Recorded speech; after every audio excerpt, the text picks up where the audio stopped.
इस एपिसोड के शुरुआत में दिखाया जाता है लिटिल वर्मिट की फटी पड़ी रहती है मिस्टर ज़ॉम्बी को देख करके, और उतने में ही मिस्टर ज़ॉम्बी ने लिटिल वर्मिट का जबड़ा धर लिया होता है और उसकी आंखें बाहर आ जाती हैं। उसको समझ में नहीं आता कि अब क्या करूं। चेंज होता है, दिखाया जाता है उस छोटे वाले ज़ॉम्बी को कि मतलब वो तो समझ जाता है कि आखिर चल क्या रहा है, क्योंकि उसको पता था कि लॉर्ड जो चैन सॉ है उनकी जो है बजाई जा रही होगी इस टाइम मिस्टर ज़ॉम्बी के द्वारा, और वो बहुत समझदार होता है वो छोटा वाला। सीन चेंज होता है मिस्टर ज़ॉम्बी की तरफ। वो लिटिल वर्मिट से कहता है कि why are you not talking about any more, यानी कि क्यों तुम और कुछ कहना नहीं चाहते इस बारे में? तो क्या हुआ, चलो बोल भी दो अब। आगे कहता है चलो ठीक है, अब मैं बोलूँगा और तुम देखोगे, और क्यों तुम्हें मेरी बात माननी चाहिए। और इतने में और ज़ोर से उसका गला दबा देता है, दोनों आंखें बाहर आ जाती हैं, बोल नहीं पाता, उसकी सारी आवाज़ें गले में उतर जाती हैं वापस। लिटिल वर्मिट ने अपने आप को छुड़ा तो लिया होता है मिस्टर ज़ॉम्बी से, मगर उसके कानों में आवाज़ें आने लगती हैं कि आखिर तुम कर क्या रहे हो वहाँ, तुमको किससे डर लग रहा है, जबकि तुम किसी भी हाल में मर नहीं सकते, तुम पूरी तरह से इमोर्टल हो, तुम कर क्या रहे हो। दोस्तों, मैं आपकी जानकारी के लिए बता दूं, ये जो चश्मिश है ना, इसने किसी तरह के केमिकल द्वारा इसको अपने वश में कर रखा था लिटिल वर्मिट को, इसलिए जो इसे इसे खुद नहीं पता कि आखिर मेरे साथ चल क्या रहा है, कौन बोल रहा है मेरे कानों में। वर्मिट वहीं अपने आप को खड़े खड़े फ्लैशबैक में चला जाता है और वो याद करते हुए कहता है कि हालांकि मैं भी जो इमोर्टल हूँ, मैं मर नहीं सकता कभी, इसलिए मेरे को जो है काट के 100 से भी ज़्यादा छोटे छोटे पीसेस में मेरे को पेड़ पे सूखने के लिए छोड़ दिया गया था। आपकी जानकारी के लिए बता दूं, इसके 100 साल पुरानी पिछली बीती बातें हैं। प्रेजेंट टाइम कहानी आती है और चश्मिश की तरफ सीन शिफ्ट होता है और वो कहता है पागलों की तरह मारो उसको, मार डालो, तुम अटैक क्यों नहीं कर रहे हो, रुके हुए क्यों हो। वर्मिट कहता है कभी नहीं।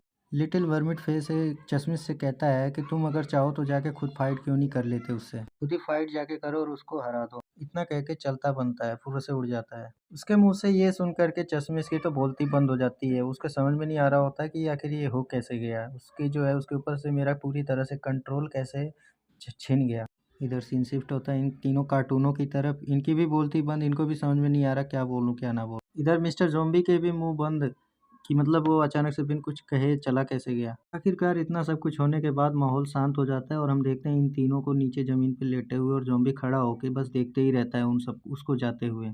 सीन शिफ्ट होता है वो चश्मिश की तरफ। उसकी तो धुन अभी भी वही चल रही थी कि मतलब उसका कंट्रोल मेरे से कैसे चला गया, वो तो मेरे बस में था ना, ऐसा पहली बार हुआ है। आगे चश्मिश कहता है कोई बात नहीं, मेरे पास अभी भी बहुत से ज़ॉम्बीज़ हैं जो कि मेरे कंट्रोल में है, और अब देखो मैं तुम्हारे साथ क्या करता हूँ। तभी पीछे से उसका बड़ा वाला भाई कहता है कि भाई तुम रहने दो, बस बहुत हुआ, अब इससे ज़्यादा कुछ मत करो, उस रस्सी को खोल दो।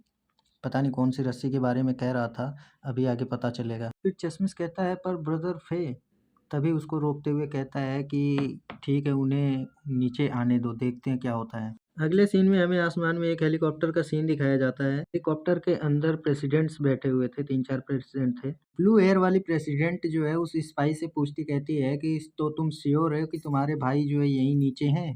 वो स्पाई कहता है हाँ मैं बिल्कुल श्योर हूँ, इसमें जो है टोटल 6 फ्लोर हैं और ये जो है 11,000 स्क्वायर फुट एरिया में फैला हुआ है। ब्लू हेयर वाली गर्ल चौंकते हुए कहती है क्या, 11,000 स्क्वायर फुट मीटर इतने एरिया में फैला हुआ है, हमें कितना समय लग जाएगा इस डेंजर वाले प्लेस में उन सबको तलाश करने में।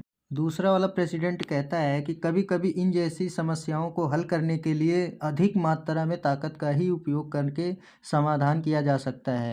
इतना कह के वो हेलीकॉप्टर से छलांग लगा देता है नीचे की तरफ। नीले बाल वाली लड़की कहती है अरे नहीं, ये कितना बड़ा बेवकूफ़ है, नल्ला है। प्रेसिडेंट ने कूदते हुए नीचे की तरफ अपनी रफ्तार को 3 गुना बढ़ा लिया होता है, जिससे होता ये है कि ज़मीन पे जहाँ पे वो सब रहते हैं वहीं पे सीधा डायरेक्ट जाके अटैक करता है, और उसके अटैक से पूरा धमाका हो जाता है।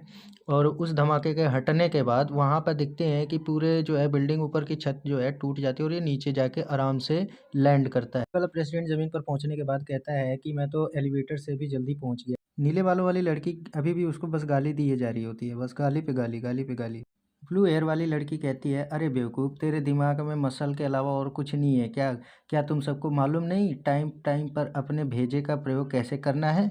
अबे सूअर के बच्चे, अगर वहाँ पर किसी प्रकार का जाल हुआ, किसी प्रकार का कोई खतरा हुआ तो उसका सामना दिमाग से नहीं तो कि तू ताकत से करेगा। जैकेट वाला प्रेसिडेंट कहता है एब्सोल्यूट पावर के सामने सारी योजनाएं बेकार हैं, कोई फायदा नहीं। इतनी सारी बातें कहने के बाद ये वाला प्रेसिडेंट भी कूद जाता है और कूदते कूदते कहता है रास्ते में ही मैं डिफेंस की दूसरी लाइन पर हूँ, तुम सबको छोड़ दूंगा। ब्लू एयर वाली लड़की गुस्से में गाली देते हुए कहती है इन सबको कि तुम सबके दिमाग में हमेशा चीज़ों को तबाह करने के अलावा कुछ नहीं चलता क्या?